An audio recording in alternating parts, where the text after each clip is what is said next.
अस्सलाम वालेकुम second year students, मैं हूं अब्दुल रज़ाक और चैप्टर नंबर 13 में हम आज जो टॉपिक पढ़ने जा रहे हैं उसका नाम है resistivity and its dependence upon temperature. ये टॉपिक भी हमने 10th में पढ़ा हुआ है। आज हम इसकी ज़्यादा डिटेल्स डिस्कस करेंगे। सो इसकी डिटेल्स के लिए हम अपने वाइट बोर्ड की तरफ चलते हैं। आज के हमारे टॉपिक की हेडिंग है resistivity and its dependence upon temperature. So हम सबसे पहले जो है इंट्रोडक्शन की हेडिंग लिखेंगे और इंट्रोडक्शन में हम ये बात बताएंगे कि जो रेजिस्टेंस है किसी मटेरियल की, it increases with increase in length of the conductor। Let's say मैं कहता हूं कि यहां पे हम शो कर रहे हैं एक वायर जिसकी लेंथ इस तरह से रिप्रेजेंटेड है और एक वायर बना रहा हूं जिसकी लेंथ इस वायर से ज्यादा है, लेट्स से डबल है, और एरिया दोनों वायर्स का इक्वल है। सो ये हमने दो वायर्स बना ली डिफरेंट लेंथ्स की। अब यहाँ पे फॉर एग्जांपल मैं कहता हूँ कि जो ये वायर्स हैं ये किसी मेटल एग्जांपल के तौर पे लिथियम की बनी हुई हैं। तो लिथियम में क्या होता है कि यहाँ पे ये न्यूक्लियस है, पहले शेल के अंदर दो इलेक्ट्रॉन्स ऑर्बिट कर रहे होते हैं और यहाँ पे इस तरीके से तीसरे ऑर्बिट में आउटर मोस्ट शेल का इलेक्ट्रॉन होता है। लेकिन अगर टेम्परेचर हाई हो जाए तो ये इलेक्ट्रॉन अपने से ऊपर मौजूद एक शेल पे जंप कर जाता है और वहाँ जाके वाइब्रेशन स्टार्ट कर लेता है। अब ये जितने लिथियम के एटम्स ग्राउंड स्टेट में है, मैं इनकी रिप्रेजेंटेशन नहीं कर रहा, लेकिन अगर मैं वो लिथियम के एटम्स जिनके इलेक्ट्रॉन्स एक्साइटेड स्टेट में हैं उनको रिप्रेजेंट करूं तो उनकी ऑसिलेशन से क्या होगा कि यहाँ पे इस तरीके से इस सर्कल के अंदर इसका आउटर मोस्ट शेल का इलेक्ट्रॉन ऑर्बिट कर रहा होगा।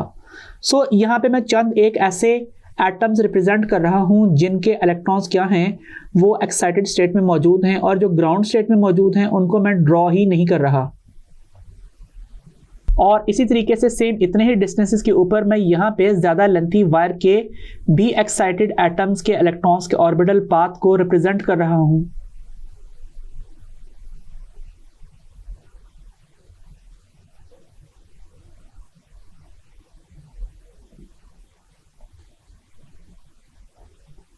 अब यहाँ पे हम कंसीडर करते हैं कि एक फ्री इलेक्ट्रॉन यहाँ से आ रहा है।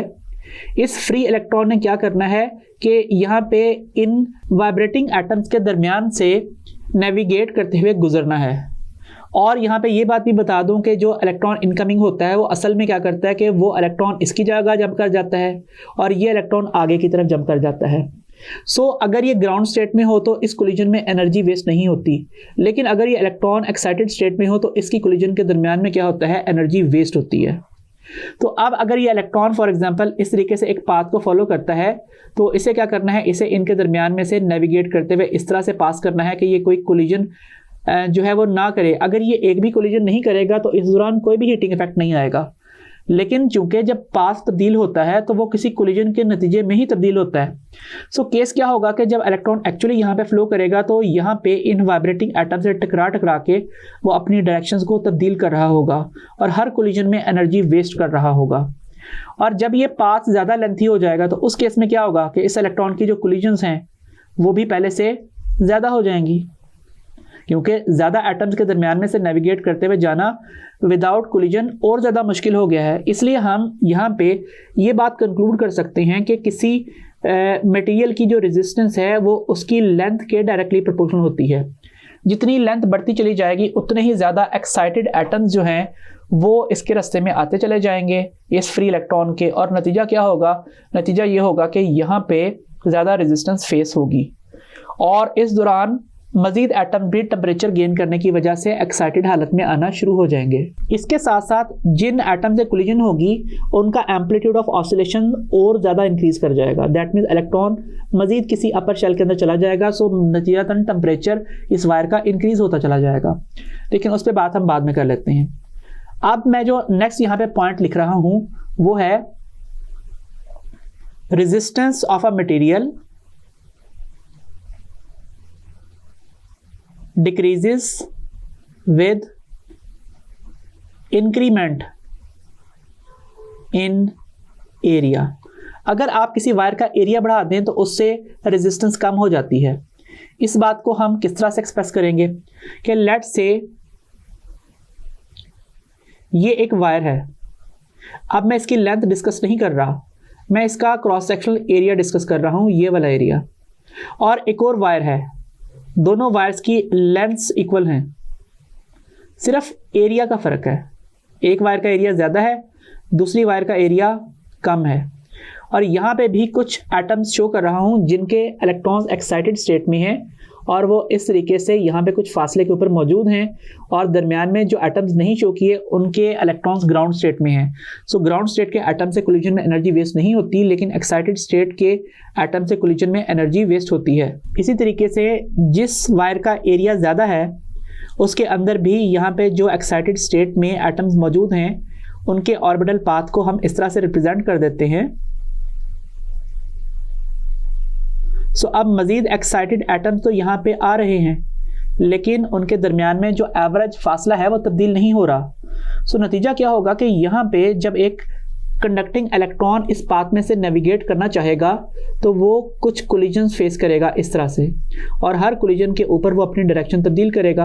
अब ऑब्वियसली इलेक्ट्रॉन आने वाला और जाने वाला और है, लेकिन फ़िलहाल मैं चलें एक ही इलेक्ट्रॉन मान लेता हूँ। लेकिन जब ये इलेक्ट्रॉन इस एरिया में से गुजरेगा तो अब इसके पास एक कोलिजन के बाद नेक्स्ट कोलिजन करने के लिए जो मीन फ्री पाथ है वो पहले से बहुत ज़्यादा है। सो यहाँ पे देखिए कि जो दो कोलिजन्स हैं उनके दरमियान में जो डिस्टेंस है वो कम है, और यहाँ पे जो दो कंसेक्टिव कोलिजन्स हैं उनमें डिस्टेंस ज़्यादा है।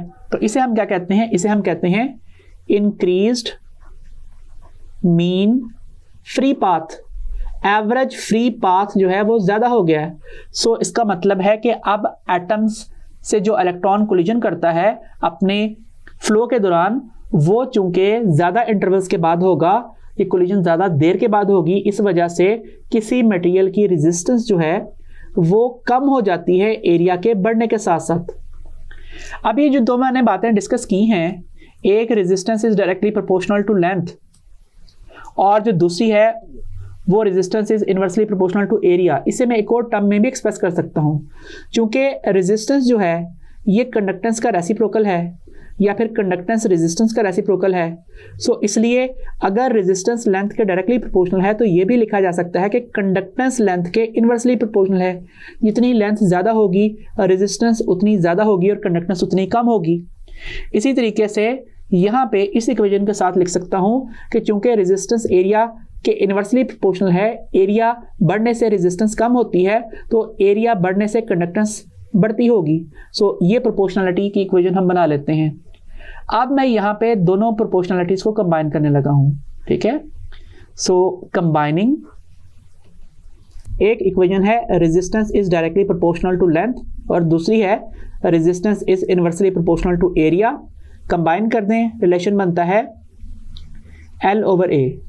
अगर आप कंडक्टेंस वाले इक्वेशंस कंबाइन करते हैं तो वो बनेंगी conductance is inversely proportional to length and directly proportional to area.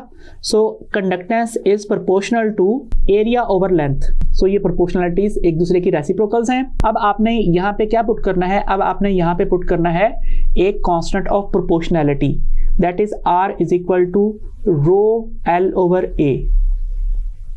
और इसी तरीके से दूसरी इक्वेशन में जो आप पुट करेंगे कांस्टेंट ऑफ प्रोपोर्शनलिटी, वो होगा सिग्मा A/L। अब इनके बारे में बताइए कि ये सिग्मा और रो क्या है। So both of these are constants of proportionality.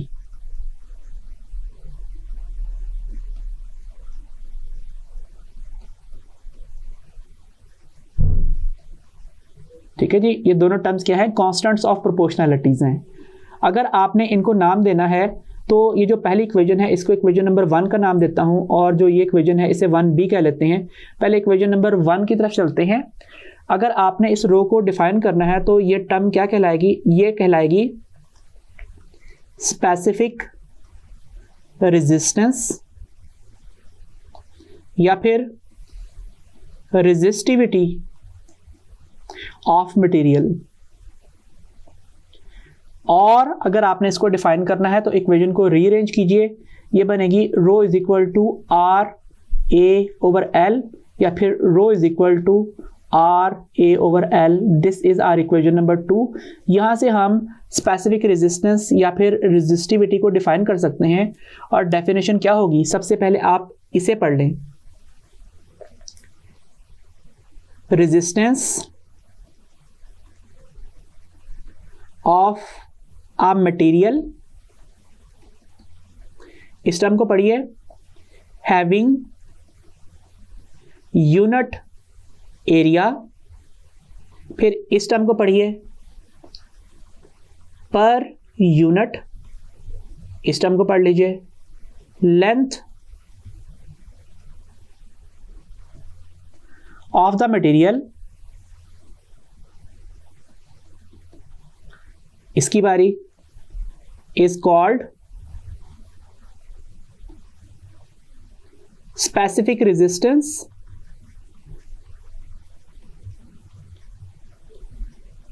या फिर रेजिस्टिविटी ऑफ द मटेरियल। क्या मतलब हुआ, इसका मतलब यह हुआ कि लेट से एक कंडक्टर है,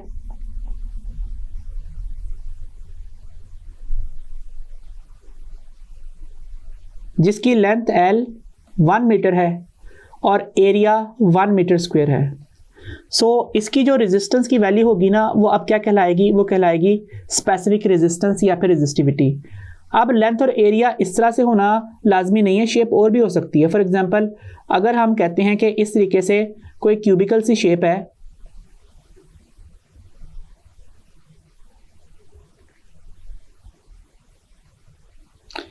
उसमें जो करंट फ्लो कर रहा है वो इस डायरेक्शन में फ्लो कर रहा है। दैट मीन्स ये वाली लेंथ है और ये वाला एरिया है, दोनों की वैल्यू ही यूनिट है। तो इस तरह के किसी मटेरियल की जो रेजिस्टेंस है उसको हम रेजिस्टिविटी कहते हैं। अब मेरा क्वेश्चन ये है कि जो इक्वेशन है आर ए ओवर एल, इसमें अगर मैं किसी वायर का एरिया डबल कर दूं तो रेजिस्टिविटी पे क्या असर पड़ेगा। तो पहली नज़र में आप यही कहोगे कि रेजिस्टिविटी बढ़ जाएगी, जबकि ऐसा बिल्कुल भी नहीं है। एरिया रेजिस्टेंस के इनवर्सली प्रोपोर्शनल है। सो एरिया डबल करने से रेजिस्टेंस आधी होती है। सो अगर एरिया डबल होगा तो रेजिस्टेंस हाफ होगी, इफेक्ट कैंसिल आउट हो जाएगा। सो जो इक्वेशंस के कांस्टेंट्स होते हैं वो उन इक्वेशन में आने वाले किसी भी तब्दीली से तब्दील नहीं होते। ठीक है। सो अगर आपसे कहा जाए कि नहीं जी एरिया 1 मीटर स्क्वायर नहीं है, 2 मीटर स्क्वायर है, तो क्या अब इसकी रेजिस्टेंस को हम रेजिस्टिविटी कह लें? बिल्कुल भी नहीं। रेजिस्टेंस रेजिस्टिविटी के इक्वल न्यूमेरिकली सिर्फ तब होती है जब एरिया और लेंथ दोनों ही 1 मीटर हों। अब देखिए जरा, ऐसा केस भी तो हो सकता है कि हमने यहाँ पे जो डेफिनेशन की है उसमें हमने ये टर्म लिखी है having unit area per unit length, क्योंकि मैं इस इक्वेशन को पढ़ रहा था कि एरिया पर यूनिट लेंथ, लेकिन फिजिकली मिला के तो ये एक वॉल्यूम बनता है। दैट मीन्स अगर मैं एरिया और लेंथ मल्टीप्लाई कर दूं तो 1 मीटर स्क्वायर इंटू 1 मीटर वो 1 मीटर क्यूब बन जाता है। इसलिए इस डेफिनेशन में resistance of material having unit volume is called specific resistance या फिर resistivity of material. That means कैसे पढ़ूंगा, resistance of a material having unit volume is called specific resistance या फिर रेजिस्टिविटी ऑफ द मटेरियल। तो इस तरीके से भी डिफाइन कर सकते हैं। एरिया और लेंथ को अलग-अलग पढ़ लें क्योंकि वो डिवाइड हो रहे हैं, या मिला के आप उसको वॉल्यूम पढ़ लें क्योंकि फिजिकली तो वो वॉल्यूम बन रहा है। भले यहाँ पे इक्वेशन नंबर 2 में एरिया और लेंथ मल्टीप्लाई नहीं हो रहे, अगर ये मल्टीप्लाई हो रहे होते तो मैंने वॉल्यूम लिखता। डिवाइड हो रहे हैं क्योंकि एरिया का और लेंथ का रेजिस्टेंस पे इफेक्ट और है, लेकिन फिजिकली फिर भी वो वॉल्यूम बन रहा है, इसलिए हम मिला के resistance of a material having unit volume is called specific resistance of material पढ़ सकते हैं। लेकिन इसमें हमने बहुत ज़्यादा केयर करनी है। अगर आप इस तरीके से मिला के इसे यूनिट वॉल्यूम पढ़ रहे हैं तो फिर एक केयर भी करनी है। वो केयर क्या? वो केयर ये है कि लेट से एक ऐसा मटेरियल है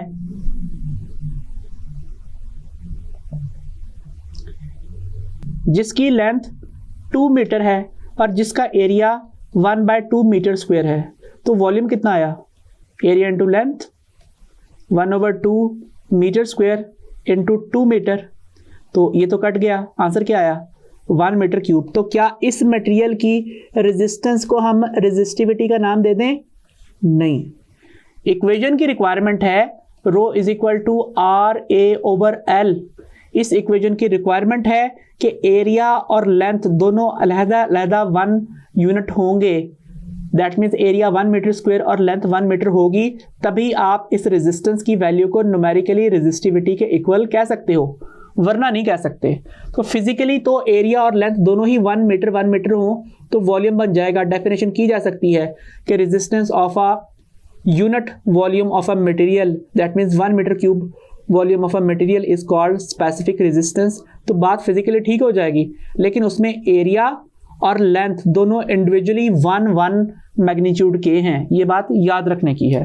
अब हम उसके बाद चलते हैं स्पेसिफिक कंडक्टेंस या कंडक्टिविटी वाली इक्वेशन की तरफ। हमने कहा कि कंडक्टेंस जो है वो एरिया ओवर लेंथ के डायरेक्टली प्रोपोर्शनल है, और यहाँ पे जो हमने कांस्टेंट पुट किया उससे कहा कि सिग्मा ए ओवर एल। और सिग्मा क्या है? Sigma is called proportionality constant and it is called specific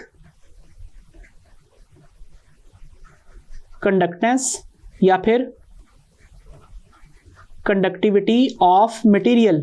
अगर आपने इसको डिफाइन करना है तो इक्वेशन बना लीजिए sigma is equal to G L over A या फिर sigma is equal to G L over A. इस इक्वेशन को मैं इक्वेशन 2b का नाम दे रहा हूँ। यहाँ से अगर मैंने इसको डिफाइन करना हो तो कैसे डिफाइन करेंगे? हम इसको इस तरह से डिफाइन करेंगे। इस टर्म को पढ़ लीजिए, conductance of a material having unit length division per unit area of the material is called specific conductance या फिर कंडक्टिविटी ऑफ द मटेरियल। तो इस तरीके से हमने कंडक्टिविटी को भी डिफाइन कर लिया, लेकिन लिमिटेशंस यहाँ पे भी वही हैं कि लेंथ और एरिया दोनों को अलहदा अलहदा 1 यूनिट मैग्नीट्यूड का होना चाहिए। ठीक है, सो मिला के आप यहां पे भी ये काम कर सकते हो कि having unit length per unit area को मिला के क्या पढ़ दो, आप इसे पढ़ दो हैविंग यूनिट वॉल्यूम। तो बात फिजिकली गलत नहीं होगी, लेकिन अगर यहाँ पे लेंथ और एरिया दोनों अलहदा अलहदा 1 नहीं है तो फिर बात न्यूमेरिकली गलत हो जाएगी। ठीक है, सो लेंथ और एरिया दोनों का इंडिविजुअली 1 मैग्नीट्यूड का होना लाजमी है कंडक्टिविटी और रेजिस्टिविटी दोनों की इक्वेशंस के अंदर। अब मैं यहाँ पे बात कर लेता हूँ कि ऐसा यूनिट क्या है रेजिस्टिविटी का। सो एसआई यूनिट ऑफ रेजिस्टिविटी ये क्या है? इसके लिए इक्वेशन 2 लिख लेते हैं। इक्वेशन नंबर 2 क्या है? It is rho is equal to R A over L. So rho is equal to ohm times metre square over metre. तो यहाँ पे क्लियरली देख सकते हैं कि 1 मीटर कैंसिल आउट हो गया है। सो मिला के न्यूमेरिकली मीटर क्यूब नहीं आया। ठीक है, इसलिए एरिया और लेंथ का अलहदा अलहदा 1 मैग्नीट्यूड का होना लाजमी है। फिर उसके बाद बात कर लीजिए आप इनके बेस यूनिट्स की। तो बेस यूनिट्स के लिए हम क्या करेंगे, चूंकि रो के यूनिट्स ओहम मीटर में हैं और रेजिस्टेंस का formula R is equal to V over I है, इसलिए ओहम की जगह पे वोल्ट पर एम्पेयर पुट कर सकते हैं। ये बन जाएगा volt over ampere into metre. V potential difference का यूनिट है, इसके लिए फार्मूला W ओवर Q लिखा जाता है। So volt joule per coulomb के इक्वल बनेंगे।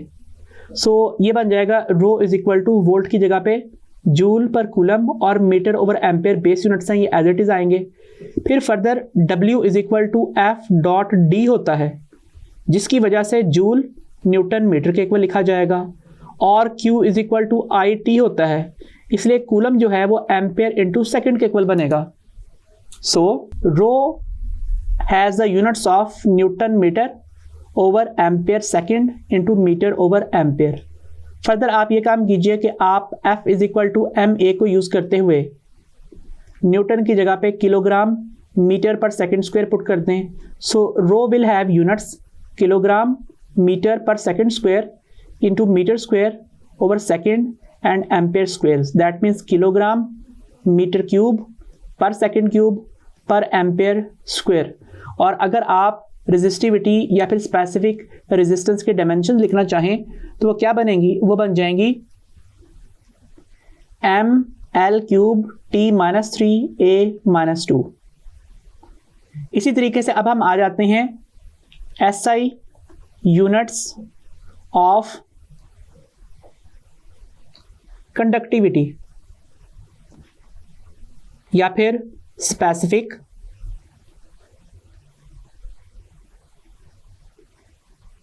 कंडक्टेंस की तरफ। स्पेसिफिक कंडक्टेंस की इक्वेशन बनती है sigma is equal to GL over A। So अब मुझे बताइए कि यहाँ पे G कंडक्टेंस के क्या यूनिट्स हैं, ये हैं सीमेंस, लेंथ के मीटर और एरिया के मीटर स्क्वायर। सो 1 मीटर कट जाएगा तो सिग्मा के जो यूनिट्स हैं वो बनेंगे सीमेंस पर मीटर। हम ये बात जानते हैं कि सीमेंस को हम पर ओहम भी लिख सकते हैं, इसलिए ohm -1 metre -1, that means ohm metre whole inverse जो है वो कंडक्टिविटी के यूनिट्स बनते हैं, और इसे हम मो पर मीटर भी लिख सकते हैं। अगर आप इसके बेस यूनिट्स की तरफ चलें तो इसके बेस यूनिट्स क्या आएंगे, ये बनेंगे 1 ओवर ओहम मीटर। और अगेन प्रीवियस लॉजिक्स को हम यूज़ कर लेते हैं। ओहम की जगह पे हम लिखेंगे volt per ampere, metre as it is, volt की जगह पे जूल पर कूलम, मीटर और एम्पेयर अलग हो गए, फिर कूलम की जगह पे एम्पेयर सेकेंड और जूल की जगह पे न्यूटन मीटर, फिर फर्दर न्यूटन की जगह पे आप लिख लीजिए kilogram metre per second square, और बाकी जो टर्म्स हैं मीटर स्क्वायर और सेकेंड और एम्पेयर स्क्वायर वो अलग। सो यूनिट्स बन जाएंगे second cube ampere square divided by kilogram and metre cube. So इसके बेस यूनिट्स क्या बन रहे हैं, किलोग्राम -1 मीटर -3S + 3A+2। सो जो ये यूनिट्स बन रहे हैं ये बिल्कुल ही स्पेसिफिक रेजिस्टेंस के यूनिट्स के रेसिप्रोकल हैं, सो डायमेंशंस भी रेसिप्रोकल होंगी। सो इस तरीके से हमने क्या किया, हमने स्पेसिफिक कंडक्टेंस के यूनिट्स को भी डिफाइन कर दिया। और फिर से ये दोनों इक्वेशंस लिख रहा हूँ मैं, जिसमें पहली इक्वेशन क्या है, that is rho is equal to RA over L, this is equation 2। और जो दूसरी इक्वेशन है वो क्या है, वो है sigma is equal to GL over A। अगर इनमें से किसी एक इक्वेशन में तब्दीली की जाए, लेट्स से इक्वेशन 2 में तब्दीली कर देता हूँ और 2B को एज इट इज़ रहने देता हूँ, हम ये बात जानते हैं कि जो रेजिस्टेंस है ये रेसिप्रोकल ऑफ कंडक्टेंस के इक्वल होती है। सो इक्वेशन बन रही है rho is equal to 1 over GA over L या फिर 1 ओवर GL ओवर A। तो ये तो इक्वेशन B लिखी हुई है, इस वजह से जो रो है वो 1 ओवर सिग्मा या फिर सिग्मा जो है वो 1 ओवर रो के इक्वल होता है। स्पेसिफिक रेजिस्टेंस जो है वो स्पेसिफिक कंडक्टेंस का रेसिप्रोकल है, या फिर स्पेसिफिक कंडक्टेंस स्पेसिफिक रेजिस्टेंस का रेसिप्रोकल है। इस इक्वेशन को हम इक्वेशन 3A और इक्वेशन 3B का नाम दे देते हैं। तो यहाँ तक हमने कुछ स्पेसिफिक रेजिस्टेंस और कंडक्टेंस को डिस्कस किया। अब हम ये बात देख लेते हैं कि आखिर किसी मटेरियल की रेजिस्टेंस और रेजिस्टिविटी टेम्परेचर बढ़ाने से क्यों बढ़ती है। सो नेक्स्ट हेडिंग होगी effect of temperature on resistance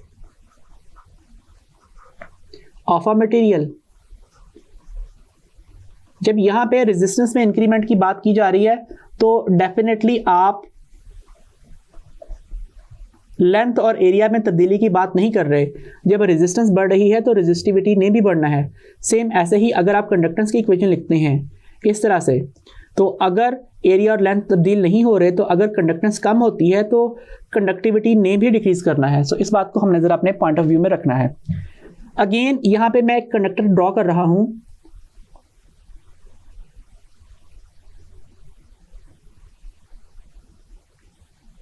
इस कंडक्टर के अंदर कुछ एटम्स हैं जो कि एक्साइटेड स्टेट में हैं और बाकी सारे एटम्स ग्राउंड स्टेट में हैं जिनको ड्रॉ नहीं कर रहा।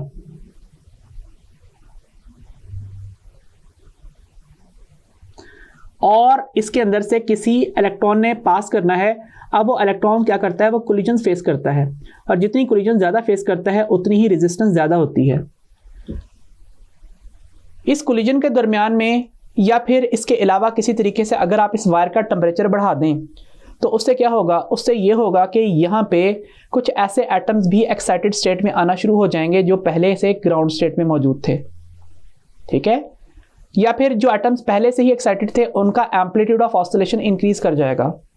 यहाँ पे ये बात नोटिस करने की है कि यहाँ पे जो electrons orbital motion excited state में परफॉर्म कर रहे हैं उनका पूरा सर्कुलर पाथ जो है वो रेजिस्टेंस का रिस्पॉन्सिबल नहीं है, बल्कि ये जितनी ऑसिलेशंस हैं इनका सिर्फ वो कंपोनेंट जो कि परपेंडिकुलर है किसके, इलेक्ट्रॉनिक पाथ के, सिर्फ वही रिस्पॉन्सिबल है रेजिस्टेंस के इफेक्ट के। तो इसका मतलब क्या है कि अगर कोई इलेक्ट्रॉन फ्लो कर रहा है तो उसने सिर्फ क्या करना है, उसने सिर्फ यहाँ पे ये जो परपेंडिकुलर ऑसिलेशन है इन एटम्स की इलेक्ट्रॉनिक पाथ के उससे इफेक्ट लेना है। तो इसको हम क्या कहते हैं, इसको हम कहते हैं कोलिजन क्रॉस सेक्शन। सो जब टेम्परेचर इंक्रीज करता है तो क्या होता है कि यहाँ पे इस अकेले एटम्स की ऑसिलेशन का एम्पलीट्यूड बढ़ जाता है। या चलो अगर एक अकेले एटम की ऑसिलेशन नहीं बढ़ी, एक और एटम जो पहले ग्राउंड स्टेट में था अब एक्साइटेड स्टेट में आ गया है, सो नतीजा क्या होगा कि ये दोनों एटम्स मिलके एक increased collision cross section provide करेंगे किसी इलेक्ट्रॉनिक पाथ फ्लो के लिए। तो जैसे जैसे टेम्परेचर बढ़ता है यहाँ पे मजीद एटम एक्साइट होना शुरू हो जाते हैं और पहले से जो एक्साइटेड एटम्स हैं उनका एम्पलीट्यूड ऑफ ऑसिलेशन बढ़ जाता है, जिससे कोलिजन क्रॉस सेक्शन भी इंक्रीज हो जाता है। तो जब कोलिजन क्रॉस सेक्शन इंक्रीज होता है तो फ्लोइंग इलेक्ट्रॉन्स के इन एटम से कोलिजन के चांसेस भी इंक्रीज हो जाते हैं। सो जब ये चांस इंक्रीज होता है तो रेजिस्टेंस बढ़ जाती है और रेजिस्टिविटी भी बढ़ जाती है विदाउट चेंज इन लेंथ और एरिया। सो लेंथ और एरिया तब्दील नहीं होंगे, रेजिस्टेंस और रेजिस्टिविटी तब्दील हो जाएंगे। और इसके उलट इफेक्ट होगा इस इक्वेशन के ऊपर कि अगर लेंथ और एरिया तब्दील नहीं हो रहे तो टेम्परेचर बढ़ने से कोलिजन क्रॉस सेक्शन बढ़ा है, रेजिस्टेंस बढ़ गई है तो कंडक्टेंस कम हो गई है, कंडक्टेंस कम हुई है तो स्पेसिफिक कंडक्टेंस या फिर कंडक्टिविटी भी कम हो गई है। हमारी नेक्स्ट हेडिंग होगी mathematical discussion of change in resistance and resistivity with change in temperature।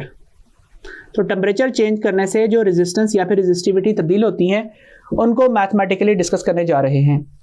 Let's say मैं कहता हूं कि किसी मटेरियल की जो ओरिजिनल रेजिस्टेंस है, जिसे बुक आमतौर पे 0 डिग्री सेल्सियस या फिर 273 केल्विन की रेजिस्टेंस कहती है, वो डायरेक्टली प्रोपोर्शनल है उसके ओरिजिनल टेम्परेचर या फिर 0 डिग्री सेल्सियस के टेम्परेचर के, और जो उसकी इंक्रीज रेजिस्टेंस है RT वो प्रोपोर्शनल है फाइनल टेम्परेचर के।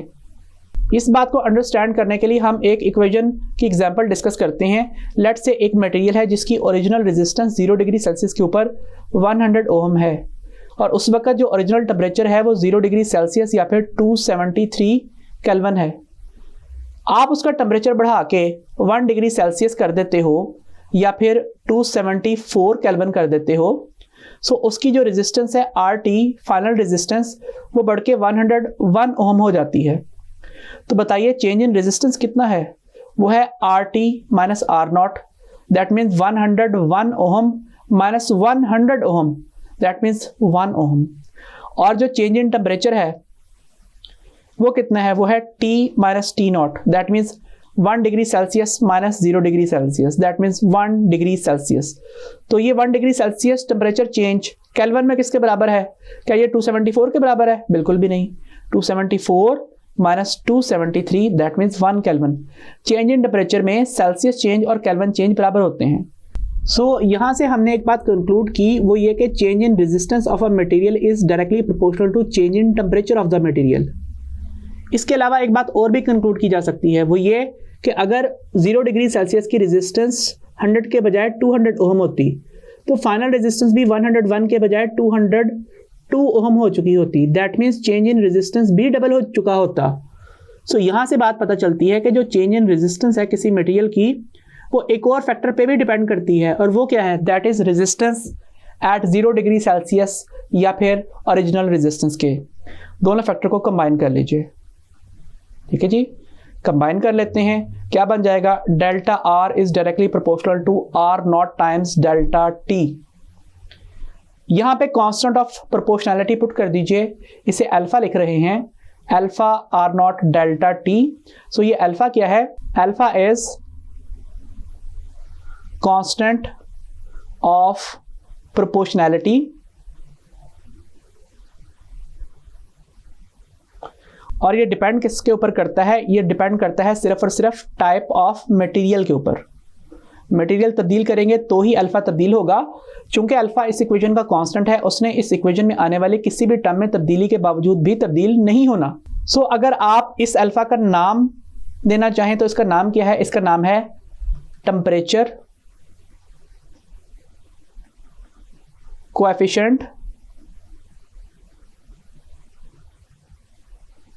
Of resistance. डिफाइन करना है तो इस इक्वेशन में इन दोनों टर्म्स को दूसरी तरफ ले जाके डिवाइड करें। ये बनेगा alpha is equal to delta R over R naught delta T. This is our equation number 4। इसे किस तरह से पढ़ेंगे? सबसे पहले इस टर्म को पढ़िए, चेंज इन रेजिस्टेंस ऑफ अ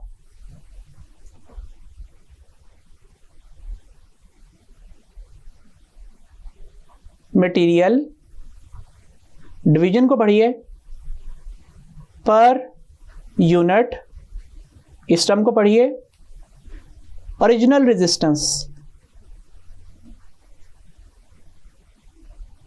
जिसे book resistance at 0 degree Celsius भी कहती है। और फिर दोबारा से डिवीजन को पढ़िए, पर यूनिट चेंज इन टेम्परेचर,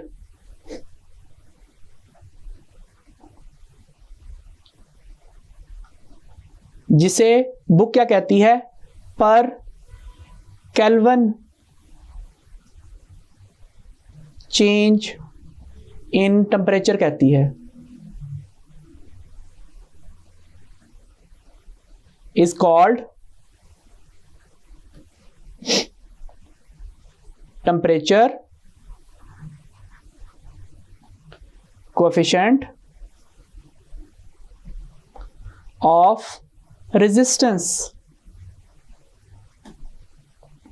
अब यहां पे एक और काम भी किया जा सकता है, हम delta R over R naught को मिला के एक और टर्म भी लिख सकते हैं। मैंने जो यहां पे कहा change in resistance of a material per unit original resistance, इसको मिला के मैं लिख सकता हूं फ्रैक्शनल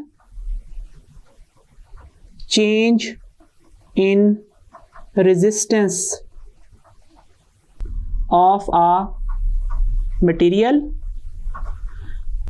पर unit change in temperature is called coefficient of resistance.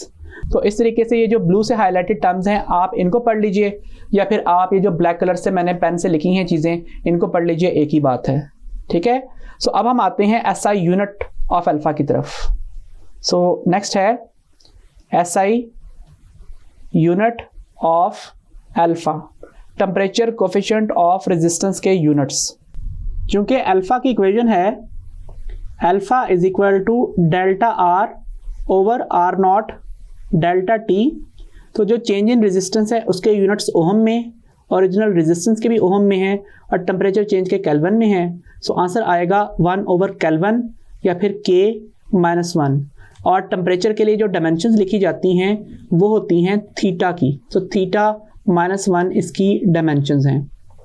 फिर उसके बाद यहाँ पे हम यही डिस्कशन करते हैं इन टर्म्स ऑफ रेजिस्टिविटी। सो इसी तरह से ये डिस्कशन रेजिस्टिविटी के लिए भी की जा सकती है और ये डिस्कशन किस तरह से होगी कि किसी मटेरियल की रेजिस्टिविटी में तब्दीली टेम्परेचर चेंज के साथ डायरेक्टली प्रोपोर्शनल है और इसके अलावा उसकी जो रेजिस्टिविटी है वो ओरिजिनल रेजिस्टिविटी के भी डायरेक्टली प्रोपोर्शनल है। अगर इन दोनों बातों को हम कंबाइन कर दें तो इक्वेशन बनती है delta rho is proportional to rho naught delta T या फिर delta rho is equal to alpha rho naught delta T. और अगेन यहाँ पे अल्फा क्या है? Alpha is constant of proportionality. और ये किस चीज पे डिपेंड करती है? ये भी डिपेंड करती है टाइप ऑफ मटेरियल के ऊपर। और इसे हम क्या कहते हैं? इसे हम कहते हैं टेम्परेचर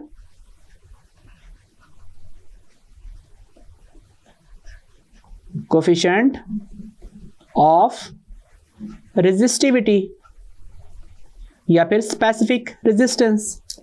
और अगर आप इसको डिफाइन करना चाहें यहां से तो रीअरेंज कीजिए इस इक्वेशन को। इस इक्वेशन में ये वाली टर्म दूसरी तरफ जाके डिवाइड होंगी। इक्वेशन बन जाएगी alpha is equal to delta rho over rho naught delta T. So यहाँ पे अगर आप इसको डिफाइन करना चाहें तो आप लिखेंगे change in resistivity of a material. फिर आप डिवीजन को पढ़िए पर यूनिट, फिर इस टर्म को पढ़िए original resistivity,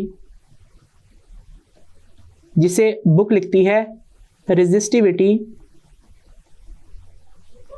eight 0 degree Celsius. फिर दोबारा से डिवीजन को पढ़िए, लिखिए पर यूनिट। फिर इसकी बात कर लीजिए चेंज इन टेम्परेचर। तो यूनिट चेंज इन टेम्परेचर कितना होता है? वो होता है 1 kelvin change in temperature is called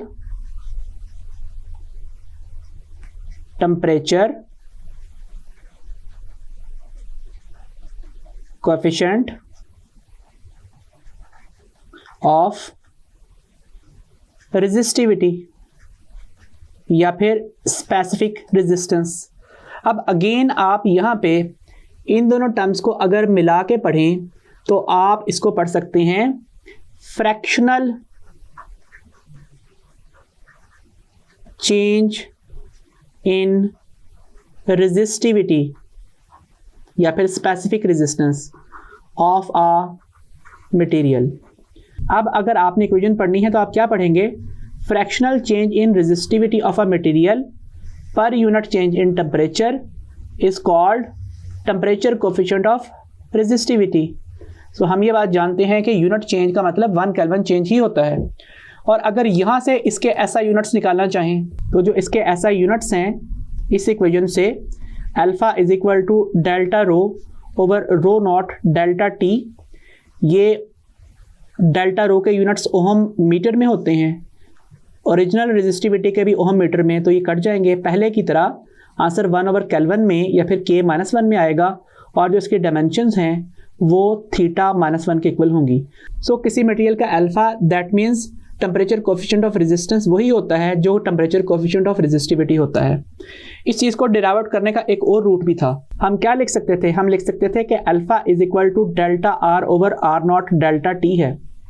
अगर आर को हम लिख लें कि वो रो एल ओवर ए होता है, तो ये टर्म बन जानी थी delta rho L over A divided by rho naught L over A into delta T. So यहाँ पे जो टर्म्स तब्दील नहीं हो रही उनको आप कॉमन निकाल लीजिए और वो हैं L ओवर A, बाकी डेल्टा सिर्फ रो के साथ आएगा क्योंकि वही वैल्यू तब्दील हो रही है। सो इक्वेशन बन जाएगी delta rho over rho naught delta T. सो इस तरीके से भी हम ये डेरिवेशन कर सकते हैं। इसके अलावा अगर आपसे कहा जाए कि आपने फाइनल इक्वेशंस निकालनी है फाइनल रेजिस्टेंस के लिए, तो इसके लिए क्या करना है, आपको जो इक्वेशन दी गई है alpha is equal to delta R over R naught delta T को हमने इक्वेशन नंबर 4 का नाम दिया था। इसी रेफरेंस से इस equation delta rho over rho naught delta T को आप इक्वेशन 5 का नाम दे दें। और अगर आपसे पूछा जाए कि कुछ टेम्परेचर चेंज के बाद किसी मटेरियल की फाइनल रेजिस्टेंस कितनी हो जाएगी, तो उसके लिए इक्वेशन रीअरेंज कीजिए, ये टर्म्स उस तरफ ले जाके मल्टीप्लाई कर दीजिए। Delta R is equal to alpha R naught delta T, और डेल्टा आर क्या है, it is final resistance minus original resistance. तो ये इक्वेशन कुछ इस किस्म की बनेगी। जो टर्म इस तरफ माइनस हो रही है वो उस तरफ जाके प्लस हो जाएगी। So R naught plus alpha R naught delta T, और फाइनल रेजिस्टेंस बन जाएगी R T is equal to R naught और 1 प्लस अल्फा डेल्टा टी। अगर पूछा जाए फाइनल रेजिस्टिविटी कितनी होगी, तो उसके लिए क्या करना है, delta rho is equal to alpha rho naught delta T लिखिए। डेल्टा रो की जगह पे लिख लीजिए rho T minus rho naught is equal to alpha rho naught delta T, and rho T is equal to rho naught plus alpha rho naught delta T, या फिर rho T is equal to rho naught 1 plus alpha delta T. इन equations को आप 6 और 7 का नाम भी दे सकते हैं। इसी तरीके से इक्वेशन नंबर 4 को यूं भी लिखा जा सकता है, alpha is equal to R T minus R naught over R naught delta T. Equation number 4b कह लीजिए आप इसे। और जो इक्वेशन 5 है उसे लिख सकते हैं rho T minus rho naught over rho naught delta T. इस इक्वेशन को आप 5b का नाम भी दे सकते हैं। इसी बेस पे हम क्लासिफिकेशन ऑफ मटेरियल्स पढ़ लेते हैं। अगर किसी मटेरियल के लिए डेल्टा टी पॉजिटिव हो, that means T minus T naught का आंसर क्या हो, पॉजिटिव हो, that means T T naught से ग्रेटर हो। ऐसे केस में कुछ मटेरियल्स ऐसे आएंगे जिनका डेल्टा आर भी पॉजिटिव होगा, that means R T minus R naught भी पॉजिटिव होगा, या फिर R T will be greater than R naught. That means ऐसे मटेरियल्स की रेजिस्टेंस टेम्परेचर बढ़ने से बढ़ती है। सो जब ये वाली वैल्यू भी पॉजिटिव होगी, ये वैल्यू भी पॉजिटिव होगी, तो अल्फा भी पॉजिटिव आएगा। नतीजा क्या होगा कि ऐसे मटेरियल्स का अल्फा पॉजिटिव होगा, और इसकी एग्जांपल है आमतौर पे मेटल्स। फिर कुछ मटेरियल्स ऐसे आएंगे जिनमें जब ये तमाम टर्म्स मौजूद होंगी, डेल्टा टी पॉजिटिव होगा, तो डेल्टा आर नेगेटिव आ जाएगा। That means R T minus R naught का आंसर वो क्या होगा, वो नेगेटिव होगा। That means R T will be less than R naught. मतलब क्या हुआ कि टेम्परेचर बढ़ाने से इन मटेरियल्स की रेजिस्टेंस कम होगी, तो ऐसे मटेरियल्स का अल्फा क्या होगा, नेगेटिव होगा। और इसकी एग्जांपल है सेमीकंडक्टर्स, जैसे कि हम नॉन ओमिक कंडक्टर में भी इसकी एग्जांपल पढ़ चुके हैं कि सेमीकंडक्टर्स के अंदर क्या होता है, टेम्परेचर बढ़ने से बॉन्ड्स टूटते हैं, मजीद चार्ज कैरियर्स बनते हैं और रेजिस्टेंस कम हो जाती है और कंडक्टेंस बढ़ जाती है। जबकि मेटल्स में टेम्परेचर बढ़ाने से एटॉमिक ऑसिलेशंस का एम्पलीट्यूड बढ़ता है, कोलिजन क्रॉस सेक्शन बढ़ता है, रेजिस्टेंस बढ़ती है और कंडक्टेंस कम हो जाती है। इसी रेफरेंस में हम बुक के पेज नंबर 39 के ऊपर बने हुए टेबल 13.1 को रिव्यू कर लेते हैं। इसमें हमें कुछ मटेरियल्स की रेजिस्टिविटी और उनके अल्फा की वैल्यू गिवन है। सबसे पहले स्टार्ट किया है सिल्वर से, और उसका अल्फा 0.00380 पर केल्विन है और उसकी रेजिस्टिविटी की वैल्यू 1.52 इंटू 10⁻⁸ ओम मीटर है। फिर कॉपर की वैल्यूज़ हैं, गोल्ड की वैल्यूज़ हैं, आप इनको देख सकते हैं, बार बार प्रैक्टिस से ये याद भी हो सकती हैं। ठीक है जी। सो यहाँ पे कुछ वैल्यूज दी गई हैं, यहां तक सारे मेटल्स हैं। तो जरा देखिए इन सब मेटल्स का जो अल्फा है वो पॉजिटिव है, जो कि ये बात बता रहा है कि जैसे जैसे टेम्परेचर बढ़ेगा वैसे वैसे इनकी रेजिस्टेंस भी बढ़ेगी और रेजिस्टिविटी भी बढ़ेगी, ठीक है। लेकिन आगे क्लास स्टार्ट होती है कार्बन, जर्मेनियम और सिलिकॉन की, जो ग्रुप नंबर 4A के एलिमेंट्स हैं। कार्बन जो है वो पीरियड नंबर 2 में, सिलिकॉन 3 में और जर्मेनियम 4 में मौजूद है। इन तमाम मटेरियल्स का अल्फा नेगेटिव है। इस बात का मतलब ये हुआ कि अगर आप इनका टेम्परेचर बढ़ाएंगे तो इनकी रेजिस्टेंस कम होती चली जाएगी। डेल्टा टी के पॉजिटिव होते हुए डेल्टा आर या डेल्टा रो नेगेटिव आएगा, और उसकी वजह वही है बॉन्ड ब्रेकिंग की वजह से मजीद चार्ज कैरियर्स का बनना। अब हम अपने आज से टॉपिक से रिलेटेड चंद एमसीक्यूज डिस्कस कर लेते हैं। आज का हमारा पहला एमसीक्यू है, wire 1 has double the radius as compared with wire 2, that means R1 की वैल्यू R2 से डबल है। What is their area ratio? A1 over A2 क्या बनेगा, ये पूछा हुआ है। तो सिंपली फार्मूला है A1 over A2 is equal to pi R1 square over pi R2 square. Pi cancel out, so R1 over R2 का होल स्क्वेयर बन जाएगा। R1 की जगह पे पुट कर दीजिए 2R2 over R2, whole square आएगा। R2 R2 से कट जाएगा, 2 का स्क्वायर कितना होता है 4, so 4 over 1, so that means A1 ratio A2 is equal to 4 ratio 1, that is option D. Next question है, copper has resistivity of 1.68 into 10 raised to power minus 8 ohm meters. A copper wire of length 10 meter and 2 millimeter radius. अब यहाँ पे millimetre में मिली की जगह पे 10 raised to power minus 3 metre put करना पड़ेगा। Is replaced by 20 meter wire of double the area. That means एक और वायर है जिसकी अब लेंथ हमने तब्दील कर दी है और उसकी लेंथ को मैं लेंथ प्राइम का नाम दे रहा हूं और उसका एरिया डबल है। दैट मीन्स नया एरिया पुराने एरिया से डबल है। What must B new resistivity? तो रेजिस्टिविटी की डेफिनेशन क्या है? That is RA over L। तो अगर आप यहां पे उसका एरिया भी डबल कर दें और लेंथ भी डबल कर दें तो ये इफेक्ट कैंसिल आउट हो जाएगा और रेजिस्टिविटी पे कोई फर्क नहीं आएगा, वो उतनी की उतनी रहेगी। अब यहाँ पे बाय चांस ही एरिया और लेंथ में इंक्रीमेंट सेम है। अगर ऐसा होता कि रो प्राइम इस तरह से लिखा जाता 3A बाय 2L, तो क्या अब रेजिस्टिविटी तब्दील हो जानी थी? अब भी नहीं होनी थी, क्योंकि रेजिस्टिविटी की डेफिनेशन ही ये है कि उस वक्त की रेजिस्टेंस जब एरिया की वैल्यू 1 मीटर स्क्वायर हो और जो लेंथ है वो भी 1 मीटर हो, इसके अलावा कोई भी और लेंथ या कोई भी एरिया हो तो उसकी रेजिस्टेंस की वैल्यू को फिर रेजिस्टिविटी नहीं कहते। तो इसलिए जो रेजिस्टिविटी है उसने उतना ही रहना है, that is 1.68 into 10 raised to power minus 8 ohm metre. Next question है, अ copper wire of resistance 1000 ohm having 2 millimetre square area is replaced by a wire of double area, what must be its new resistance? इसकी नई resistance क्या होगी? तो यहां पे अब resistance में तो तब्दीली आएगी, क्योंकि रेजिस्टेंस का फार्मूला है रो L ओवर A। हाँ, रेजिस्टिविटी में कोई तब्दीली नहीं आनी थी अब भी। सो अब हमने नई रेजिस्टेंस का फार्मूला लिखना है और वो है रो L ओवर A प्राइम। और क्या कहा गया कि जो नया एरिया है वो पुराने एरिया से डबल है।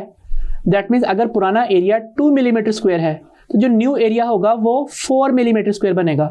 लेकिन यहाँ पे इस वैल्यू को पुट किए बगैर ही इसमें सॉल्व हो जाना है। अगर आप R प्राइम और R वाली इक्वेशन को डिवाइड कर दें तो rho L over A prime divided by rho L over A इस तरह से लिखा जाएगा, 1 ओवर A लिखा जाएगा, that means 1 over A prime divided by 1 over A, या फिर 1 over A prime multiplied by A over 1, या फिर R prime over R is equal to A over A prime. A prime की जगह पे 2A लिख लें तो देखिए वैल्यू पुट करने की जरूरत नहीं पड़ी। R प्राइम ओवर R की रेशो 1 ओवर 2 बन रही है, so R prime is equal to R by 2 है और R की वैल्यू कितनी है? वो है 1000 ओहम्स। डिवाइडेड बाय 2 कर लीजिए, क्या आंसर आएगा? 500 ohms. That is our option B. Next question क्या है, अ copper wire of resistance 1000 ohm having length 10 metre and 2 millimetre radius is replaced by 20 metre wire of double the area, what must be it new resistance. तो भाई resistivity अभी भी तब्दील नहीं होनी, resistance तब्दील होनी है, लेंथ भी डबल की जा रही है और जो एरिया है वो भी डबल किया जा रहा है, इसमें रेडियस का हमें कोई यूज नहीं करना पड़ेगा। सो ये बताया गया कि एरिया भी डबल है और लेंथ भी डबल है। तो जो इक्वेशन है R is equal to rho L over A, उसमें प्राइम तो फिर दोनों के साथ आएगा, डिवाइड कर लीजिए, R prime over R is equal to rho L prime over A prime divided by rho L over A। ये टर्म्स कट रही हैं, बनेगा L prime over L into A over A prime. अब R prime over R is equal to L prime is 2L and A prime is 2A। So यहाँ पे चूंकि ये term same है इसलिए आंसर 1/1 आएगा। सो R प्राइम और R आपस में इक्वल रहेंगी। सो अगर R की वैल्यू 1000 ओम है सो R प्राइम की वैल्यू भी 1000 ओम ही रहेगी। नेक्स्ट क्वेश्चन क्या है, अ copper wire of resistance 1000 ohm having length of 10 metre and radius 2 millimetre is stretched to double of its length, what must be its new resistance. यहाँ पे आपको मैं एक बात बताता चलूँ कि अगर लेट से ये वायर है जिसकी लेंथ क्या है, इसकी लेंथ L है और आपने इसको स्ट्रेच करके डबल लेंथ का कर दिया है तो जाहिर बात है इसकी थिकनेस कम हो जाएगी। सो इसका मतलब है जो नई लेंथ है वो पुरानी लेंथ से डबल है, लेकिन जो नया एरिया है वो पुराने एरिया का हाफ हो जाएगा। इसलिए जब आप रिलेशन बनाएंगे R is equal to rho L over A और दूसरा R prime is equal to rho L prime over A prime और दोनों इक्वेशंस को डिवाइड करेंगे, R prime over R is equal to rho L prime over A prime divided by rho L over A। So R prime over R will be equal to L prime over A prime divided by L over A, that means L prime over A prime divided by L over A। So R prime over R is equal to L prime over A prime multiplied by A over L। So R prime over R is equal to L prime over L and A over A prime। आप यहाँ पे इस equation में A prime is equal to A by 2 को इस तरह से भी रीअरेंज कर सकते हैं, 2 times A prime। तो अब आप यहाँ पे पुट कर लें, बजाय यहाँ पे पुट करना था आपने। So R prime over R is equal to 2L over L and 2A prime over A prime। So जो टर्म्स कैंसिल आउट हो रही हैं उसके बाद ये आंसर बनेगा 4/1। सो R prime will be 4 times R। सो अगर R की वैल्यू 1000 ओम थी तो अब वाली वैल्यू 4000 ओम बनेगी, that is option D. Next question है, temperature coefficient of resistance of platinum is 5.2 into 10⁻³ per kelvin, what must be its value if temperature is increased by 100 kelvin. तो delta T कितना है, वो 100 kelvin या फिर 100 degree Celsius के बराबर है। तो पूछा जा रहा है कि इसके अल्फा की नई वैल्यू क्या होगी। तो हमने ये बात कही थी कि जो अल्फा की वैल्यू है वो सिर्फ और सिर्फ किस पर डिपेंड करती है, वो टाइप ऑफ मटेरियल पर डिपेंड करती है। टेम्परेचर बढ़ने से रेजिस्टेंस और रेजिस्टिविटी बढ़ते हैं, अल्फा की वैल्यू तब्दील नहीं होती, इसलिए यहाँ पे ऑप्शन बी करेक्ट ऑप्शन है। नेक्स्ट क्वेश्चन है, uh platinum wire has resistance of 100 ohm at 0 degree Celsius, its temperature is increase to 100 degree Celsius, what must be change in resistance. Delta R find करना है, temperature coefficient of platinum alpha की value given है। So delta R is equal to alpha R naught delta T, ये expression है। Delta T final minus T original होता है। सो अगर आप 100 degree Celsius minus 0 degree Celsius करेंगे तो आंसर आएगा 100 डिग्री सेल्सियस, और ये चेंज इन टेम्परेचर में 100 केल्विन के इक्वल ही होता है। क्यों? क्योंकि यहाँ पे आपने 100 की जगह पे 373 केल्विन और 0 की जगह पे 273 केल्विन लिखना होता है, तो यहाँ पे भी आंसर 100 केल्विन ही बनता है। सो डेल्टा आर की जो वैल्यू है वो होगी 5.2 into 10⁻³ per kelvin into resistance कितनी है 100 ओम्स, और डेल्टा टी कितना है वो है 100 केल्विन। सो केल्विन इस केल्विन से कट रहा है, और जो डेल्टा रो का आंसर है कैलकुलेटर पे पुट करने के बाद वो आंसर आएगा 52 ओम्स का। सो चेंज इन रेजिस्टेंस पूछी गई है। अगर आपसे फाइनल रेजिस्टेंस पूछी जाती आर टी तो उसके लिए क्या करना था, रिलेशन यूज करना था ये वाला। सो आर टी ने कैसे आना था, उसने आना था R naught plus delta R के इक्वल। तो इक्वेशन बननी थी 100 ohm plus 52 ohms. So answer होना था 152 ओहम्स के इक्वल। और ये हम इस तरह से भी कैलकुलेट कर सकते थे कि स्टार्ट में यहीं पे इक्वेशन बना लेते, R T minus R naught is equal to alpha R naught delta T, या फिर R T is equal to R naught plus alpha R naught delta T, या फिर R naught 1 plus alpha delta T. तो यहाँ पे अगर expression put कर लिया जाता कि आर नॉट 100 ओहम है, अल्फा की वैल्यू 5.2 इंटू 10⁻³ पर केल्विन है, अगेन आर नॉट 100 ओहम्स है और आर टी की वैल्यू 100 केल्विन है। तो इस केस में भी आंसर हमारा 152 ओहम्स ही आना था, लेकिन फिलहाल हमसे सिर्फ चेंज पूछा गया, फाइनल रेजिस्टेंस नहीं पूछी गई। So dear students, I hope आज के लेक्चर में आपको रेजिस्टिविटी, कंडक्टिविटी और इनकी टेम्परेचर डिपेंडेंस अच्छे से समझ में आ गई होगी। अंटिल द नेक्स्ट लेक्चर, खुदा हाफिज़।